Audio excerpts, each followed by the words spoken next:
Lagoda, en langue dida, les éléphants sont là-bas, par déformation devenue Lakota, est la ville que nous mettons à l'honneur dans le numéro de ce jour. Une ville vibrante située au sud-ouest de la Côte d'Ivoire, dans la région du Lodjibois. Limitée au nord par Oumé, au sud par Sassandra et Fresco, à l'est par Divo et Guitry, à l'ouest par Gagnoa, Lakota s'étend sur une superficie de 2696 km et abrite principalement 3 ethnies autochtones, que sont en majorité les Dida, les Godiers et les Guébiers, qui selon l'histoire seraient soit venus du Libéria fuyant la guerre, soit du Dahomey en transitant par le Ghana, où ils rejoignirent l'expédition de la reine Poko.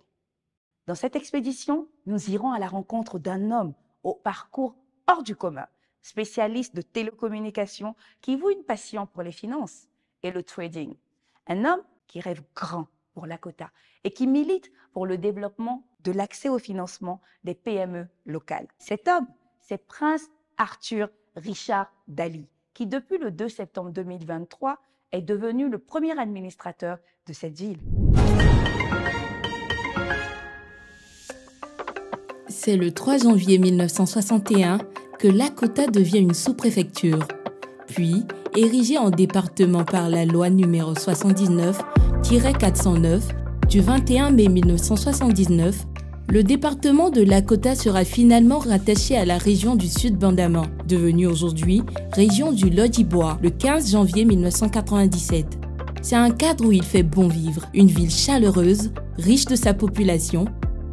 Bienvenue à Lakota, la cité des éléphants, comme vous voyez. Lorsqu'on arrive d'Abidjan, de Divo, et qu'on va à Gagnoa ou qu'on va à Lakota, on voit cela, Lakota Ezo. Pour moi, c'est ici, l'entrée de Lakota. Pourquoi Lakota Ezo? C'est un peu pour dire que Lakota Ezo, comme Lakota est jolie, et Lakota deviendra de plus en plus une belle ville. Donc, je l'ai prophétisé déjà en disant Lakota Ezo, parce que Lakota sera effectivement Zo. Avec une superficie de 2696 km², la ville de Lakota, chef-lieu de département, est distante de 231 km d'Abidjan, capitale économique, et de 206 km de Yamoussoukro, capitale politique de la Côte d'Ivoire. Limitée au nord par le département d'Oumé, au sud par Sassandra et Fresco, à l'est par Divo et Guitry, à l'ouest par Gagnoa, les vestiges des anciens villages environnants témoignent également du riche passé de Lakota. La culture ivoirienne y est également célébrée avec passion tout le long de l'année. Les festivals colorés et les événements culturels animent régulièrement la ville pour la promotion de la musique et du pagne dida à la base de raffia. Le Djaka Festival, la Loukou, danse traditionnelle dida, la Gbanyanya, danse de réjouissance pratiquée par les jeunes au clair de la lune, les vastes étendues de forêts luxuriantes, ainsi que les rivières offrent le cadre idéal pour les amoureux de nature sauvage, pour les aventures en plein air. Des plats traditionnels comme le foutou banane accompagné de la sauce tchétchra, la tiéké à la sauce graine et le foufou avec des incontournables à savourer dans les restaurants locaux. Je voudrais vous parler du repas qui a disparu, qu'on appelle le soukoué. Le soukoué est fait, souvent d'autres prennent manioc pour faire le soukoué, mais dans la réalité, le vrai soukoué, c'est avec la taro. Le taro là, quand tu prends le taro, tu vas aujourd'hui manger le soukoué de taro là. C'est depuis hier, tu as épluché tout et puis tu as mis sur ton feu. Ça dort au feu. Et puis le matin, maintenant, tu commences à écraser. Ça s'est fait avec le tikliti dont j'ai parlé. Ça s'est fait aussi avec le sioko que tout le monde connaît. Ça, c'est la sauce de soukoué. Je sais que vraiment à Lakota, le bon vivre est une réalité. Une réalité dans le vrai sens du mot. La CEDEAO représente Lakota par 9 pays, à savoir le Bénin, le Burkina, le Ghana, la Guinée, le Mali, le Niger, le Nigeria, le Sénégal et le Togo. C'est pourquoi je me suis fait entourer par tous les présidents de ces différents pays que je viens de citer. Nous sommes tellement unis que je dois saluer de passage nos tuteurs d'IDA. Bon, moi, je suis à Lakota, ça fait 16e année actuellement. que bon, ça va au fur et à mesure, on sent que la ville est toujours en avance, les choses avancent, les choses ne reculent pas. On voit déjà le courage par tous le peuple de ville. On voit que ça va, c'est en avance. Les marchés sont animés, achalandés d'une multitude de produits maraîchers et d'épices exotiques à découvrir. Le détour à Lakota est plaisant pour son ravitaillement en bananes plantains, légumes, huile de palme et escargots. Donc ici c'est l'ancien marché. Donc nous sommes en train de reconstruire un nouveau marché moderne, parce que l'ancien marché n'était pas un marché moderne, c'était un marché ancien. Donc on va construire un marché moderne à 2 étages. C'est 5000 m². Voilà, un marché sur 5000 m², il y aura à peu près 600 magasins. Donc ça c'est le rez-de-chaussée. C'est dans le rez-de-chaussée, nous avons à peu près 416 étals, comme je disais, des étals pour vendre les vivriers. Et puis après, nous avons des box. Nous avons à peu près une centaine de box qui sont au rez-de-chaussée. Et aux alentours, vous voyez, ici, ça, ce sont les étals. Les box seront ici. Donc, on a l'entrée principale que vous avez vue là. Lorsqu'on rentre, après, il y a le parking. Il y a des grands magasins. Voilà, c'est des grands magasins d'à peu près 33 m² qui sont là. Que vous soyez passionné par l'histoire, la culture, la nature ou la gastronomie, Lakota a quelque chose à vous offrir. Venez découvrir la magie de cette ville dynamique. Lakota, la ville des éléphants, vous ouvre ses portes.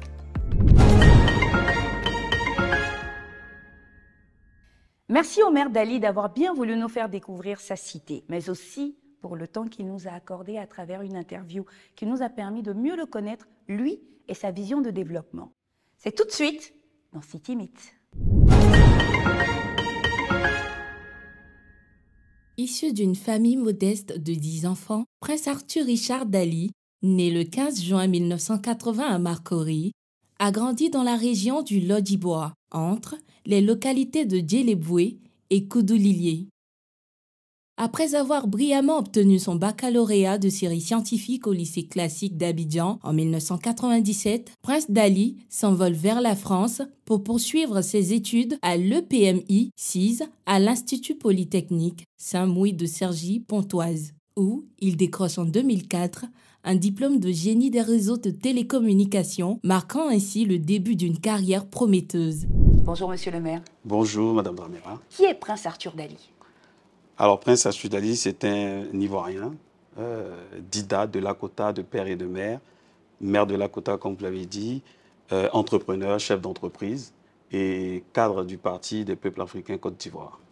Pourriez-vous nous donner un petit peu le parcours de Prince Arthur Dali avant de devenir maire? Quel est votre statut familial? Quel est votre parcours académique? Parlez-nous un petit peu plus. Les Ivoiriens aimeraient vous découvrir. Alors, je suis ingénieur de formation, ingénieur réseau et télécom, et ensuite qui a basculé dans les finances avec un master en finance qui m'a passionné pour faire du trading, c'est-à-dire trader que ce soit des equity, des actions, des obligations, donc être un trader en Angleterre. Donc d'abord ça c'est au niveau professionnel, donc j'avais créé une entreprise d'abord dans les télécoms et ensuite j'ai créé une entreprise dans les finances en gestion de portefeuille en Angleterre, et je suis venu dans mon pays pour apporter cette expertise, que ce soit au niveau de l'entrepreneuriat, au niveau des finances des marchés. Et la politique, comme une passion, m'a récupéré. Donc, je suis entrepreneur et politicien en même temps. Je suis marié avec des enfants. Quels ont été les premiers challenges de Prince Arthur Dali dans sa vie? Dans ma vie, on peut les séquencer. Il y a d'abord l'adolescence. Le plus gros challenge vient de ma mère, qui m'a tellement dit que si tu avais le bac, tu pourrais aller en Europe. Donc c'était un vrai challenge quand j'étais jeune, surtout que je faisais une série C, donc au lycée classique d'Abidjan. Avoir le bac C, c'était le plus gros challenge. Et lorsque je l'ai eu, avec mention bien sûr, j'étais sûr que j'allais partir en Europe, finir mes études. Et aussi un autre challenge, c'était de basculer du monde des télécoms au monde des finances. Il fallait moi-même d'abord m'auto-former et ensuite aller dans une école de formation. C'est important de pouvoir avoir une passion, mais il faut pouvoir être professionnel, professionnaliser sa passion pour pouvoir peut-être que ça puisse vous nourrir d'abord et puis que vous puissiez un peu mieux vous organiser. Vous êtes maire, vous êtes chef d'entreprise. Deux rôles, on va dire, qui nécessitent le management des hommes. Quelles sont les valeurs que vous prônez? Si vous avez aussi des principes de succès que vous souhaitez partager avec nous. Je dis aux jeunes avec qui je suis, c'est le travail.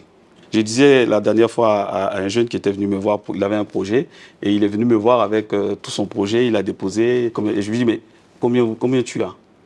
Il dit non, mais il n'a rien. Je dis mais c'est pas possible. Je ne peux pas encourager ce genre de choses, c'est-à-dire qu'on n'a rien, on dépose son projet, quelqu'un d'autre finance en totalité. Donc il faut d'abord l'effort de chacun. Il faut beaucoup de travail et aussi de la résilience. Lorsqu'on a un projet et que c'est un projet qui vous tient à cœur, il ne faut jamais abandonner. Il faut toujours mettre du sien, beaucoup d'efforts et y croire. Et ne jamais abandonner. Donc voilà, les valeurs seront donc le courage, la résilience et le travail. Et le travail, oui. Très bien. Y a-t-il des moments clés de votre parcours qui ont influencé votre décision de devenir maire? Oui. Lesquels? J'ai eu la chance d'aller à l'étranger, en France, à Londres, et je me dis que ces peuples-là ne sont pas tombés du ciel. Ils ont dû travailler pour arriver là, et ils ont un niveau de développement qui n'est pas inatteignable. Je pense qu'en Côte d'Ivoire, on peut avoir ce niveau de développement en Afrique. Et lorsque je venais souvent en vacances, et surtout lorsque je prenais la voie qui allait dans mon village, au lieu d'aller en s'améliorant, pour moi, on partait en se détériorant. Nos mamans avaient des intentions ou des envies de se mettre en coopérative qui ne savaient même pas comment faire pour avoir des récépissés au niveau associatif pour qu'elles puissent exercer de façon légale. Donc, on a créé cette ONG qui a facilité la création de façon légale des associations, des coopératives des femmes ici à Lakota, aussi des jeunes. Donc, nous venons en aide à ces femmes coopératives. Nous avons aider beaucoup de femmes à avoir, que ce soit des broyeuses, que ce soit des tricycles, pour qu'elles puissent transporter leur vivrier. Donc, au-delà de la politique politicienne, c'est vraiment venir en aide à notre population, à nos parents, pour les faciliter leur vie, pour, comme on disait, c'était le mot, lutte contre la pauvreté à Lakota. Alors, influence de l'Occident, où vous avez passé énormément de temps pour vos études, loin des projecteurs, on va dire, ivoiriens, n'aviez-vous pas peur de connaître une certaine impopularité en vous présentant aux élections municipales? Non, je ne pense pas qu'il y avait... J'étais pas loin de ma population. Comme je vous disais, même quand j'étais à l'étranger, en Occident, chaque vacances, j'étais en Côte d'Ivoire. Donc, je connaissais la réalité de mes parents. Mais je vous ai dit que j'ai créé cette ONG en 2018. De 2018 jusqu'à 2023, on a 5 ans. J'étais auprès des populations pendant ces 5 ans. Donc, pour moi, il n'y avait pas d'impopularité, il y avait de la proximité, au contraire. Je connaissais les réalités de mes parents et je savais quelle offre, quel projet leur proposer qui était en adéquation. Quel a été votre principal atout pour relever ce défi électoral pendant qu'on en parle? Quel a été votre atout principal? Je pense, sincèrement, il y a une telle fracture sociale, surtout à Lakota, que le discours, donc d'abord il y avait la proximité, mais surtout le discours de cohésion sociale, apaiser les cœurs, à fédérer les énergies, à suivre ce projet. Parce que vous pouvez avoir un très bon projet, mais si les gens ne se reconnaissent pas dans votre discours, ils ne vous suivront pas. Très bien, Monsieur Dali. Nos équipes ont été à la rencontre des populations de Lakota afin de recueillir leurs différentes préoccupations, mais aussi leurs avis vous concernant. Je vous invite, à travers notre rubrique La Voix du Peuple, à les écouter. Le maire, moi, il aimerait qu'il crée au moins une petite entreprise au sein de Lakota. Les jeunes du village sont beaucoup. Il n'y a pas d'entreprise dans toute notre région. Voilà, il aimerait que s'il pouvait voir les financiers pour l'aider à construire quelque chose à Lakota pour que les jeunes travaillent à Lakota, ça me ferait plaisir. Le maire Dali Prince, bon, pour le moment, je n'ai pas encore vu ses actions. Mais je dis c'est un frère, c'est un père. J'aimerais lui dire, vraiment, il ne faudrait pas qu'il va nous honner. Parce que Lakota a eu des maires, mais ils n'ont pas travaillé. Il y a eu des ministres, il y a eu des cadres, mais ils n'ont pas travaillé à Lakota. Mais Sami Meri a travaillé. Ça, seulement, il faudrait qu'on l'apprécie. Mais comme tout homme aussi a un défaut, c'est ça. Donc maintenant que Dali Prince est venu, je lui dis qu'il faudrait qu'il relève le défi. Lakota est pour lui. Je veux que le maire Dali Prince n'a qu'à arranger Lakota, ça va devenir être petit Paris. Monsieur le maire, vous avez entendu votre population. Votre avis nous intéresse. Ça ne me surprend pas. La population a une véritable attente parce qu'ils voulaient un changement et je leur ai donné de l'espoir. Et lorsque vous avez espoir, ils attendent aussi surtout beaucoup de création d'emplois. Qu'est-ce que vous faites concrètement? Quel est votre programme pour l'attractivité territoriale, mais aussi pour la création des emplois à Lakota?